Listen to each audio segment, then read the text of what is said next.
지난해 5월 일면식도 없는 20대 여성을 따라가 뒷머리를 걷어차는 등 무차별 폭행한 일명 부산 돌려차기 사건. 가해자인 30대 남성은 살인미수 혐의로 1심에서 징역 12년을 선고받았습니다. 검찰은 형량이 낮다며 불복했고 재판부에 성범죄 추가 확인을 위한 DNA 재감정을 요청했습니다.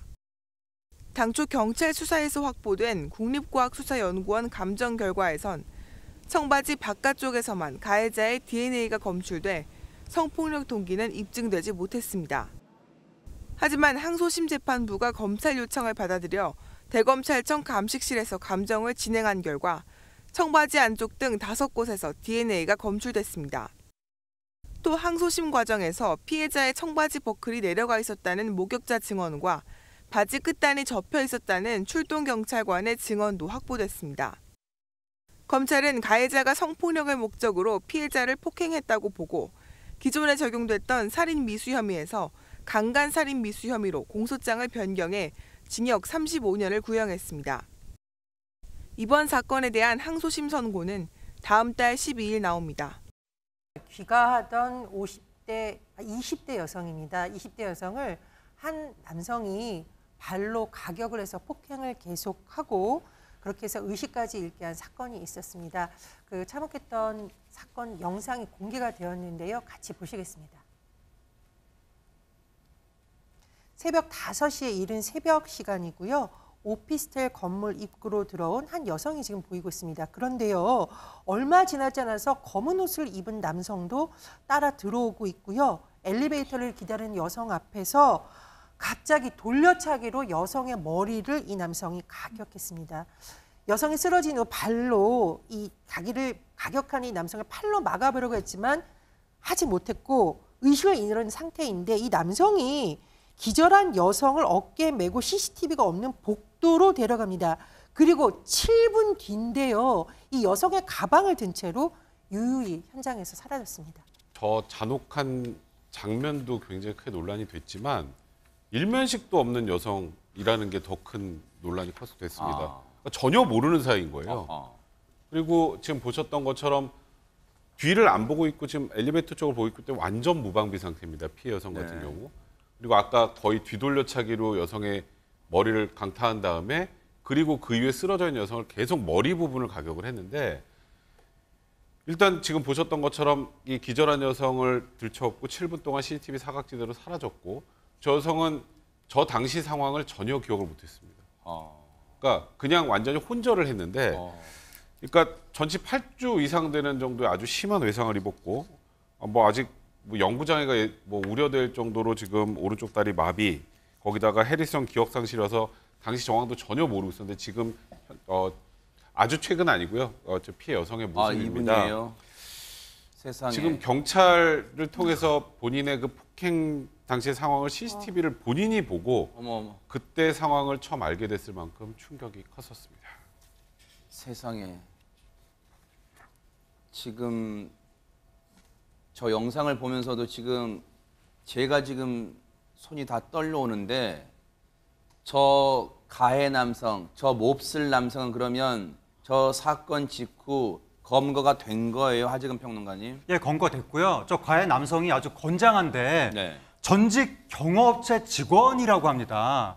그런데 강도 상해 등의 전과 사범이었다고 하고요. 인간이에요? 저 범행을 저지른 저 시점이 출소한 지 석 달째인 누범 기간이었다고 합니다. 세상에. 그런데 또 저렇게 범행을 저지른 것이고 저렇게 범행 저지른 다음에 자기 여자친구 집으로 도주를 한 거예요.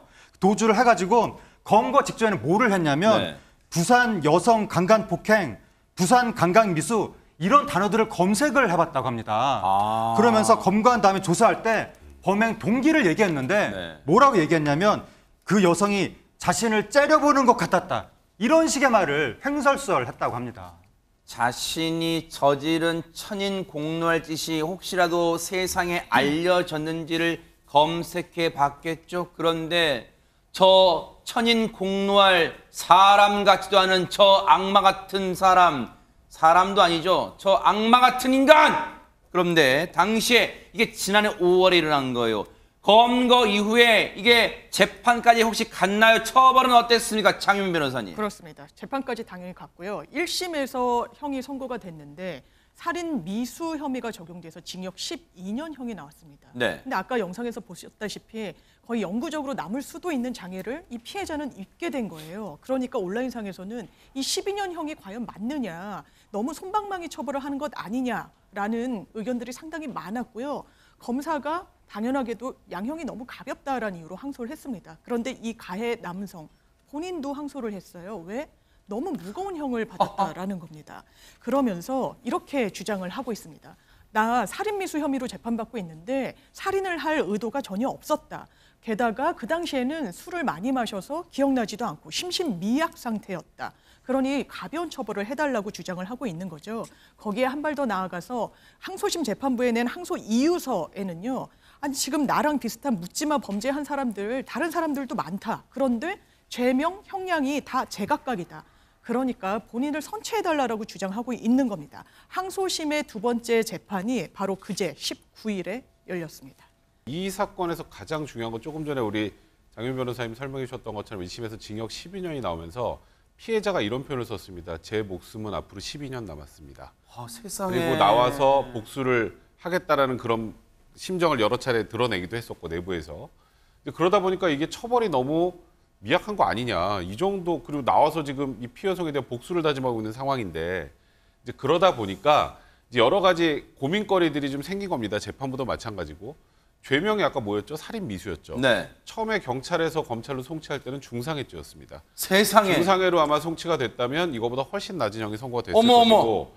근데 살인 미수로 이제 지금 징역 12년이 선고됐는데 통상적으로 살인 기수가라 미수라면 저 정도 형이 그렇게 낮은 건 아닙니다. 근데 이 남성이 도대체 왜 그랬을까? 진짜 완벽한 묻지마 범죄였을까? 여기서 의문점이 생기는 거고요. 만약에 죄명이 아까 지금 성범죄를 의도로 한 죄로 변경이 된다면 더 중한 형이 선고될 수도 있기 때문에 항소심의 또 주요한 그런 쟁점이 될 수 있는 그런 상황이 된 겁니다. 이 인간 보세요. 앞서 곳곳에 CCTV를 보면 골목에서부터 쫓아왔어요. 이 여성을 그 새벽 시간에. 그런데 그 오피스텔 입구 들었을 때 혹시 영상 보셨어요, 여러분? 이 인간이 저 악마가 들어서자마자 어떻게 했어요? 여러분 보셨어요? 위를 봤어요. CCTV가 있는가 없는가 보세요. CCTV가 어디에 있는가 위치를 다 살핍니다. 이 여성은 무엇도 모르는 척 지나가죠? 이 인간 보세요. 어딜 봅니까? 위를 봅니다. 저렇게 위를 봐요. CCTV가 어디에 있는가 곳곳을 다 살폈어요. 그리고 저렇게 발책을 한 다음에 저 여성을 들쳐매고 CCTV가 없는 사각지 들어가 7분간 극악무도한 짓을 벌인 거예요. 자, 이게 항소심까지 갔고요. 그제 2차 공판이 있었는데 2차 공판의 핵심은 뭐였습니까? 전현 평론가님. 2차 공판의 핵심 쟁점, 성폭력이 있었느냐 여부입니다. 지금 저 남성이 여성을 발로 가격하고 의식을 잃게 한 후 들쳐매고 CCTV 사각지대 찍히지 않는 곳으로 끌고 가서 7분 정도 있었던 것으로 좀 알려져 있는데요. 이 7분 동안 성폭행이 있었다는 것이 피해자와 검찰 측의 주장입니다. 네. 사실 이 성범죄 피해자가 먼저 공개하기 전까지는 저희가 이런 걸 방송에서 하기 조금 조심스러운 부분이 있는데 일단 피해자 측의 언니가 주장하는 내용은 네. 피해자 측의 입장을 담고 있기 때문에 저희가 이제 전해드리자면 크게 두 가지를 놓고 성범죄가 혹시 이 범죄의 동기가 아니냐를 의심해야 된다라고 주장하고 있습니다. 첫 번째, 언니가 이 피해자의 누워져 있는 병원에 갔을 때 병원에서 이 여성의 바지를 벗겼는데 속옷이 없었다는 겁니다. 오른쪽 다리에 걸쳐져 있었다라는 건데 이 여성이 병원에 실려간 동안에도 의식이 없었는데 본인이 자발적으로 이렇게 했을 가능성이 매우 낮다라는 것이고요. 두 번째, 아까 하재근 평론가님이 전해주셨는데 이 남성이 나중에 휴대전화에서 부산 여성 강간폭행, 부산 강간미수 이런 걸 검색을 했었잖아요. 아하, 그러네요. 이런 부분도 CCTV에서 어떤 성범죄가 있을 가능성과 무관하지 않다라는 것이 피해자와 검찰의 입장입니다. 그리고 사건 당시 그 사각지대였던 CCTV가 비추지 않았던 곳에는 곳곳에 뭔가 그 성폭행을 의심할 만한 정황이 있었다는 게 속속 드러나고 있어요. 그렇다면 여기서 핵심은 안진용 기자님, 이를 뒷받침할 만한 증거를 찾아야 될 것 같은데 어떻습니까? 네, 그래서 검찰은 피해자가 발견될 당시 속옷이 벗겨져 있었다는 것, 이것을 확인하기 위해서 DNA 감정이 필요하다고 요구를 했습니다. 그런데 지금 항소심이라고 말씀을 드렸죠. 네. 그럼 1심 때는 어떻게 진행됐는지 궁금하실 텐데요. 피해자 속옷 등에 대해서 DNA 감정을 진행을 했었습니다. 그런데 가해자의 DNA는 검출되지 않았던 것이었죠. 아하. 그래서 재판부는 다시 검찰이 재감정을 해야 할 필요성을 입증하라고 주문했습니다. 재감정 필요성 입증하라. 이 말은 백성무 변호사님, 네.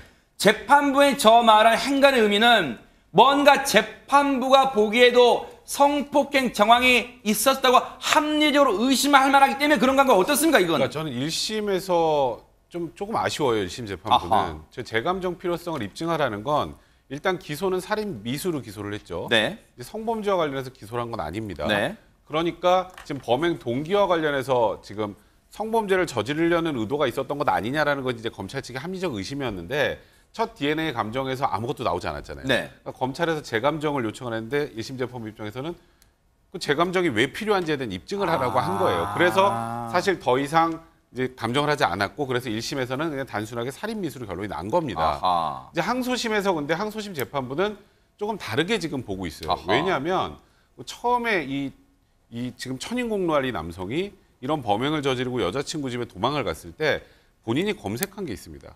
네. 부산 뭐 여성 강간 폭행, 부산 강간 미수 뭘 검색한 걸까요? 하하. 보통은 본인이 한 행동을 검색하는 거 많습니다. 그러네요. 네. 그러니까 본인이 이 CCTV 사각지대로 살았던 7분 동안 무언가를 했을 가능성이 굉장히 높다라는 겁니다. 아하. 항소심 재판부도 이걸 주목을 했는데 여기에 이제 비공개로 증인 신문이 진행이 한번 되는데 굉장히 중요한 내용이 나왔습니다. 뭔데요?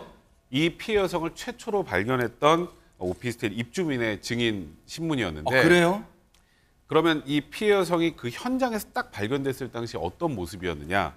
일단 상의는 갈비뼈 정도까지 올려져 있었고 바지는 골반까지 내려져 있었고 또 바지 단추도 다 풀려 있었다.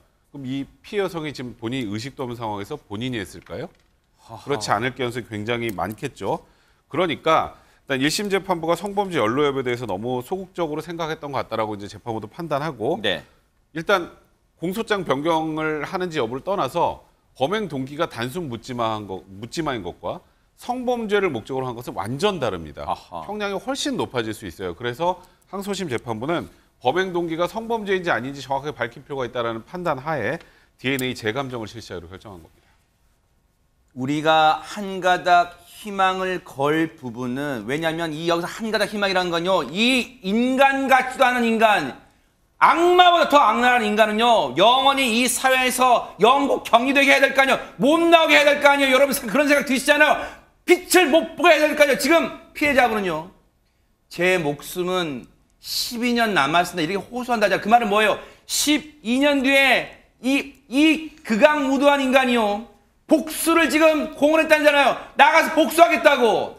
얼마나 지금 두려움에 떨겠어요. 그렇다면 한 가닥 희망은 우리의 진전된 과학기술, 과학수사를 통해서 DNA를 검출해내야 될 거 아닙니까? 차민 변호사님. 그렇습니다. DNA가 나온다면 완전히 사건의 국면은 또 달라지는 부분이 있죠. 단순 살인 미수가 아니라 성범죄를 저지를 목적으로 여성에게 접근했다고 보는 게 맞습니다. 그리고 강간 혐의가 더해질 겁니다. 그렇다면 어떤 형을 받을 것인가? 지금 살인 미수 혐의로 1심에서 12년형을 받았잖아요. 그런데 성범죄 혐의까지 더해진다면 그리고 DNA가 검출되면 이건 직접 증거라고도 볼 수 있습니다. 그러면 최대 무기징역 선고가 가능할 거라는 게 법조계의 중론이고요. 만약에 낮은 형을 받더라도 최소 20년 이상형은 불가피해 보입니다. 저 DNA 재감정하는 것에서 무언가 나오는 게 일단 최선이겠죠. 이제 그 과정은 당연히 필요할 것 같고요. 그리고 이제 아직 이제 증인 신문을 하지 않았던 피해자 가족들 같은 경우 증인 신문하는 이유는 형량을 결정하는, 그러니까 양형에 관련된 참작할 사유가 있는지 여부와 관련된, 그러니까 이 양형 참작이라는 건 안 좋은 쪽이겠죠. 이 피고인 입장에서는. 그래서 이제 거기에 대한 증인 신문이 있을 것 같고요. 그 다음에 현장에 출동했던 지구대 경찰관의 또 진술이 필요하니까 네. 다시 한번 또 확인을 하려는 것 같습니다. 그리고 일단 지난 13일부터 온라인을 통해서 이 아까 말씀하셨던 극악무도한 이 가해자에 대한 엄벌 탄원서 지금 온라인을 통해서 모집을 하고 있는데 일주일 만에 무려 5만 5천여 명이 서명을 했습니다. 이런 마음들도 재판부에 좀 닿길 바랍니다. 그러니까요.